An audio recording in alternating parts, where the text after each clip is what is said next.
देख रहे हैं इंडिया न्यूज। सबसे पहले देश, आपके साथ मैं रचना बंसल। शुरुआत करेंगे बड़ी खबर के साथ। बड़ी खबर सोनम को लेकर है। एक बड़ा खुलासा सोनम को लेकर हुआ है। गाजीपुर की एक लड़की ने किया है बड़ा खुलासा।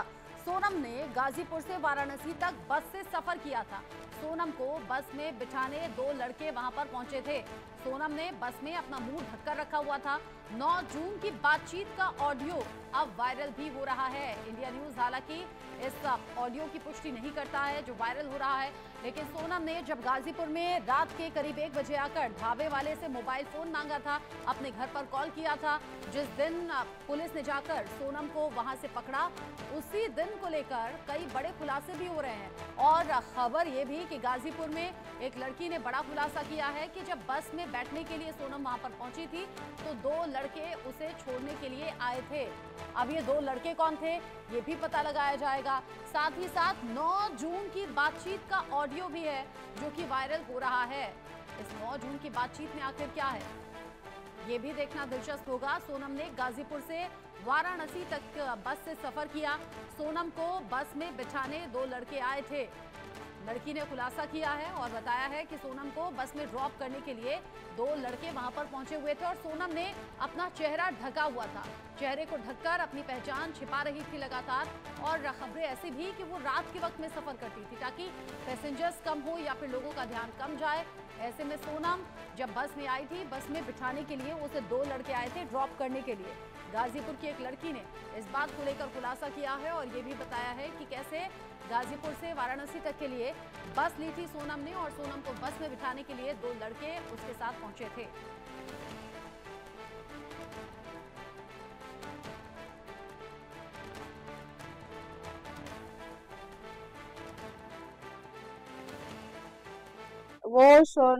वो राजा जो जिनकी हत्या हुई है, राजा के भाई का कॉल आया था। तो कैसे आपके पास कैसे आया कॉल? मेरे पास उनका कॉल नहीं आया था, मैंने उनको कॉल किया था। अच्छा, उनका नंबर कैसे मिला उनका आपको? नंबर मुझे, वो जो वीडियो और फोटोज वायरल हुआ है कि राजा और सोनम का कार्ड भी छपा था, शादी हुई है, उनका फेरा हुआ है, अच्छा, और तीन शादी चार वाले दिन कार्ड बाद में जो नंबर छपा था। हाँ, उससे मैंने उनको कांटेक्ट किया। अच्छा, तो किससे बात हुई आपकी? अ, राजा भैया के भाई, वो सचिन रघुवंशी थे, उनसे अच्छा। मेरी बात हुई। अच्छा, तो क्या बोला?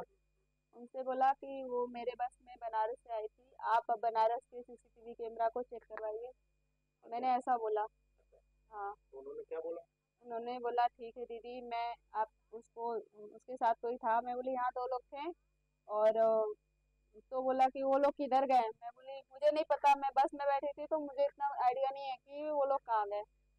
मतलब आपका ये है दावा कि जब वो बनारस में आई तो 2 लोग उसके साथ थे हाँ, 2 लोग थे साथ और में। जब वो बस में बैठी तो वो अकेले थे। हाँ, वो अकेली थी। वो अकेली थी हाँ। और उसको गोरखपुर जाना। हाँ, उसको तो गोरखपुर जाना। आपके साथ वो 1 घंटा बैठी थी हाँ, लगभग। 1 घंटा बैठी थी। और फिर आप पहले उतर गई और आपके बाद वो चली गई। हाँ, मेरे घर से 10 किलोमीटर दूर, 10-12 किलोमीटर दूर वो आगे आके उतर गई। हाँ, ये बात आप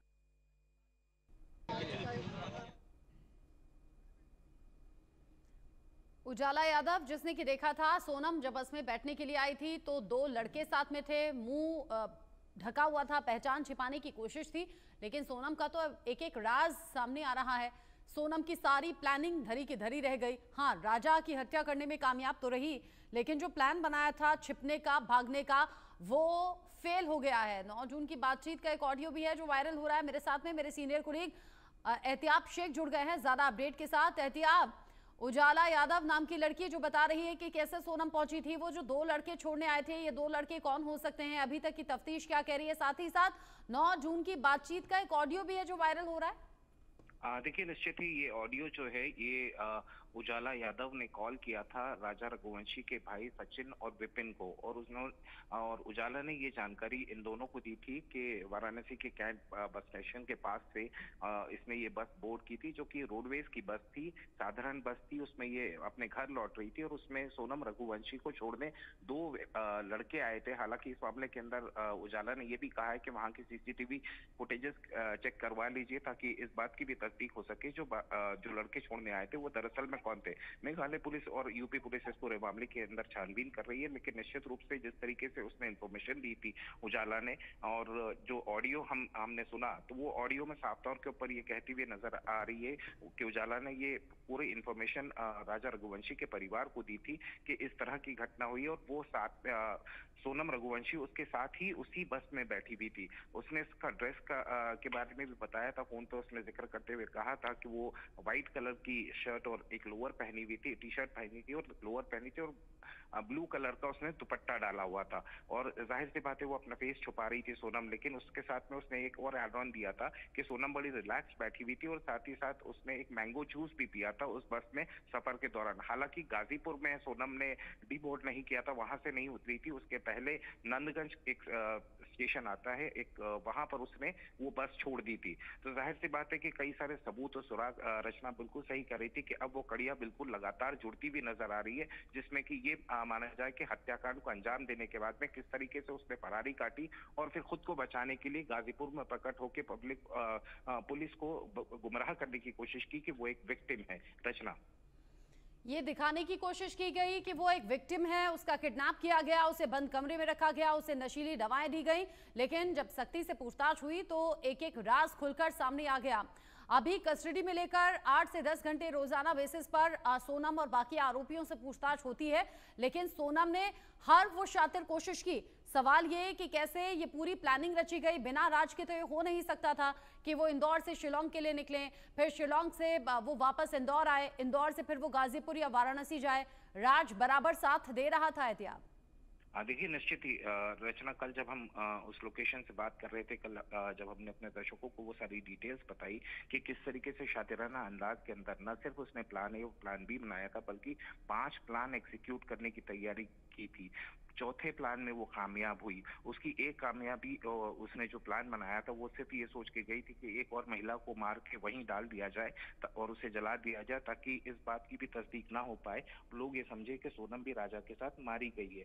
इसकी ये पूरी प्लानिंग फेल हो गई, और मेघालय पुलिस ने जिस तरीके से कड़ियां जोड़ी हैं, निश्चित रूप से ये कहा जा सकता है कि रचना, देश में इतना बड़ा सनसनीखेज मामला एक 24 साल की लड़की और उसके दोस्तों ने मिलकर किस तरीके से अंजाम दिया, निश्चित रूप से ये कहा जाए कि बहुत शातिराना अंदाज के साथ में एक क्रिमिनल कंस्पिरेसी जिसे आप कहते हैं उसे अंजाम दिया। लेकिन कानून के हाथ लंबे होते हैं, देर सही लेकिन सभी आरोपियों की गिरफ्तारी हो गई और उनसे पूछताछ चल रही है। जैसा कि आप जिक्र कर रही थी रचना के, पूछताछ के अंदर भी वो पुलिस को बरगलाने की कोशिश कर रहे हैं। शायद इसी वजह से राजा के परिवार की तरफ से नार्को टेस्ट की मांग की गई थी। नार्को टेस्ट की मांग हो रही है ताकि पूरा सच सामने आ सके, किसी भी तरीके से सोनम या फिर राज इस कांड से जुड़ा हुआ कोई भी सच छिपा ना सके, इसीलिए नार्को टेस्ट की मांग हो रही है। सोनम के परिवार वाले भी तो सवालों के घेरे में आए ना एहतियाब, और यहाँ राजा के परिवार वालों ने यह भी कहा था कि हमें तो ये शक है परिवार से कोई सदस्य मिला हो सकता है। हालांकि जो सोनम का भाई है वो तो पिंडदान तक करने के लिए पहुंचा था, वो जो तर्पण होता है उसमें पहुंचा था, और वो कह रहा है सोनम से हमारा कोई ताल्लुक नहीं है, लेकिन सोनम की मां तो सवालों के घेरे में है। देखिए निश्चित ही कई सारे सवाल खड़े हो रहे, जहां तक कि सोनम रघुवंशी के परिवार की भी, न सिर्फ उसकी मां के बारे में स्पेकुलेशन दिया जा रहा है कि मां को कहीं ना कहीं इस मामले के अंदर खबर थी और जिस समय फरारी काटी, इस तरह की सूचनाएं भी आ रही थी। हालांकि पुलिस ने इसकी पुष्टि नहीं की कि सोनम ने अपनी मां से मुलाकात की थी। और कल हम जब उनके गोडाउन पर पहुंचे थे तो रचना, चौंकाने वाली बात यह थी कि वो गोडाउन उस फ्लैट से महज 3 किलोमीटर दूर था जहां सोनम और राज काम किया करते थे। तो जाहिर सी बात है, इतनी प्रॉक्सिमिटी के अंदर ये कहा जाए कि पुलिस की नाक के नीचे वो इंदौर के अंदर 13 दिन तक फरारी काटती रही। उस बीच में उसने सभी वो योजनाएं बनाई थी जिससे वो अपने आप को बचाने की कोशिश कर रही थी या बचाने की मंशा रखती थी। लेकिन जाहिर सी बात है, इस पूरे खुलासे के बाद में एक एक कड़ियां खुलती जा रही है। और इसमें हमने एक बात की और जिक्र किया था कि कहीं ना कहीं राज और सोनम दोनों के तार हवाला से भी जुड़ते हुए नजर आ रहे हैं, क्योंकि जितेंद्र रघुवंशी जो कि इसका मौसेरा भाई है, उसके अकाउंट से लाखों के ट्रांजेक्शन राज ने किए थे। जी, अब जिस तरीके से हवाला के पैसों का भी जिक्र हो गया, और जो पैसे सुपारी किलर्स को देने थे वो कैसे सोनम ने अरेंज किए, सोनम की ये सोची समझी साजिश थी, और शातिराना अंदाज के साथ शिलोंग से वापस इंदौर आती है, किराए के फ्लैट में रहती है। राज कुशवाहा और उसके दोस्त उसके लिए पूरा इंतजाम कराते हैं। तैयारी तो यहाँ पर एहतियात ये थी कि सोनम इस हत्याकांड के बाद फरार हो जाए, राज और उसके दोस्त यहाँ वहाँ अलग अलग दिशाओं में जाएं और वो अपनी ही कदकाठी वाली महिला को ढूंढे, उसकी हत्या कराए और फिर ये साबित कर दिया जाए कि ये सोनम है। और फिर नेपाल भागने की तैयारी भी राज के साथ में थी। देखिए, निश्चित ही शुरुआती दौर के अंदर ही इस बात का स्पेकुलेशन या पुलिस ने एक अंदाजा लगाया था कि नेपाल भागने की तैयारी में थी, लेकिन बीच में ही उसको ये अपना प्लान, ये कहा जाए, पोस्टपोन करना पड़ा, एक दूसरे प्लान पे आना पड़ा, क्योंकि इसकी प्लान नेपाल भागने की थी। लेकिन तब तक इनमें से एक आरोपी आकाश को पुलिस ने गिरफ्तार कर लिया था। उसकी गिरफ्तारी के बाद में पैनिक सिचुएशन बनी और जिसके बाद में ये गाजीपुर के अंदर सामने आई और अपने आप को विक्टिम बताने की कोशिश कर रही थी, क्योंकि ये इसका आखिरी पैतरा था जिसमें ये अपने आपको बचाने की कोशिश कर रही थी। जी, अब ये बचाने की कोशिश तो सब नाकाम हो गई है। गाजीपुर की लड़की ने भी खुलासा कर दिया है, वो जो 2 लड़के छोड़ने के लिए आए थे उनको लेकर जानकारी कुछ मिल पाई क्या, और गाजीपुर से राज का क्या कनेक्शन निकल कर आया? देखिए, अभी तक फिलहाल उत्तर प्रदेश पुलिस ने इस मामले के अंदर किसी भी तरह का कोई पुष्टि नहीं की है, क्योंकि जिस तरीके से उजाला यादव कह रही थी कि कैंट का जहां से इसने बोर्ड किया था, जिस बस स्टैंड से, वहां के सीसीटीवी खंगाले जाएंगे तो निश्चित रूप से जो छोड़ने आए थे उन लोगों के चेहरे सामने नजर आ जाएंगे। और इस पूरे मामले को देखते हुए ये कहा जाए कि उत्तर प्रदेश पुलिस या मेघालय पुलिस इस मामले की तस्दीक करके उस राज को भी बहुत जल्दी ही दुनिया के सामने लाएंगे कि असल में इसे छोड़ने कौन आया था। आप रहिए मेरे साथ में। जिस तरीके से ये पूरी खबर निकलकर सामने आई और उजाला यादव, वो लड़की जो बता रही है सोनम को छोड़ने के लिए 2 लड़के आए थे, मुंह ढका हुआ था सोनम ने, लेकिन उसने टेलीविजन पर ये देखा था, टीवी चैनल्स पर ये देखा था कि राजा रघुवंशी की हत्या हुई है। साथ ही साथ सोनम के बारे में कुछ पता नहीं चल पाया है। यही देखने के बाद उसने सोनम को जब जाना और ये समझा कि सोनम रघुवंशी हो सकती है, तो उसने सोनम के भाई को कॉल किया था। उजाला यादव और जो सोनम के भाई के बीच में बातचीत हुई थी, वो ऑडियो जरा सुनिए। नमस्ते। नमस्ते। आप राजा के घर से बोल रहे हैं? जी बोलिए। मैं उजाला यादव गाजीपुर से बात कर रही हूँ। जी मैडम। मैं आप लोगों को कुछ बताना चाह रही हूँ। जी जी। आप चाहे मेरे से फेस टू, वो सोनम जो है, जो गाजीपुर से मिली है, जी जी, वो बनारस से बस में बैठी हुई थी। आपको दिखी थी क्या वो? अरे वो बस स्टैंड पे 2 लड़के ने बैठाया था। मैं पूरा डरी हुई हूँ। मैंने जब से न्यूज देखा है ना, तब से मैं बोल रही हूँ ये लड़की लग नहीं रहा था कि ये मर्डर, मतलब ऐसा कुछ करा हुआ है। अच्छा अच्छा। जी जी। वो बनारस स्टैंड से सीसीटीवी कैमरा चेक करवाइए, सारा प्रूफ निकल जाएगा। मैडम ये कब की बात है कि ये बनारस में कब बैठी थी? कल परसों? ये मेरी मम्मी की डेट, वो ना परसों आई थी। अच्छा अच्छा, परसों आए थे आप? हाँ हाँ। जी जी जी। वो परसों नंदगंज में आई होंगी 1 बजे। हाँ। इनके साथ कितने लोग थे? 2 लोग थे क्या? 3 अरे लोग थे? उनके साथ 2 लोग ऑलरेडी थे। उनको बस स्टैंड में बैठाए, खुद 2 लोग थे वो, ठीक है। और ये दुपट्टा ली हुई थी, ये दुपट्टा ली हुई थी, अपना मुंह को ऐसे कवर करके बस में बैठी थी। इसने सूट पहना था कि क्या पहना था? ये सूट नहीं पहनी थी, ये पैंट वगैरह ही पहनी थी, पैंट और टी शर्ट वगैरह ही पहनी थी, बट अपना कवर से उसने मुंह को, फेस को लॉक कर रखा था। अच्छा अच्छा अच्छा। यहाँ का बनारस कैंट का सीसीटीवी कैमरा निकलवाइए ना, सारा रिकॉर्डिंग मैं अभी निकला देता हूँ बस स्टैंड का। वो तारीख क्या थी? कल की बात है कि परसों की बात है? वो ये परसों की बात है, परसों रात की बात है। परसों कितने रात की बात है कि? परसों वही 11 बजे की बात है। 11 बजे की बात है। रात की कि दिन की? रात की बात है। वो वहाँ से बस स्टैंड पे रात में बैठी, बस में बैठी, गाजीपुर वाली बस में बैठी, और नंदगंज में वो बस से ही उतरी हुई है। अच्छा, मेघालय से कोई लड़की भाग कर आ जाएगी क्या यहाँ पे? हाँ, नहीं भाग कर सकते ना वो है? वो इतनी मेंटली नहीं है, वो पूरा साजिश, मतलब एक राजा को ब्लैकमेलिंग, मुझे नहीं लगता था। वो बैठे हुए थे, वो मैंगो जूस जो होता है ना, मैंगो वाला, हाँ, वो भी पी रही थी। वो उस टाइप का नहीं लग रहा था कि बनारस में ही, आपने देखा? बनारस में ही बस स्टैंड पे ही उन्होंने बस लिया।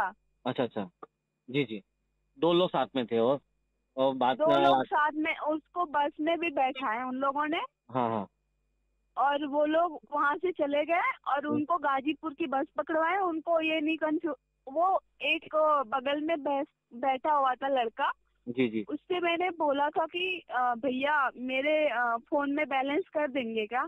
हाँ। तो उसने मुझे बोला कि मैं बैलेंस नहीं कर सकता। अच्छा मतलब अच्छा। उसने मेरी टिकट की पैसे ली, बट बैलेंस करने के लिए वो मना कर दिया, जो लड़का उसके साथ बैठा हुआ था। जी जी। हाँ। जी जी, नहीं, आपको धन्यवाद है। क्या आप बनारस से हो? मैं गाजीपुर की रहने वाली हूँ। अच्छा, मैं गाजीपुर। गाजीपुर में शाहपुर से हूँ।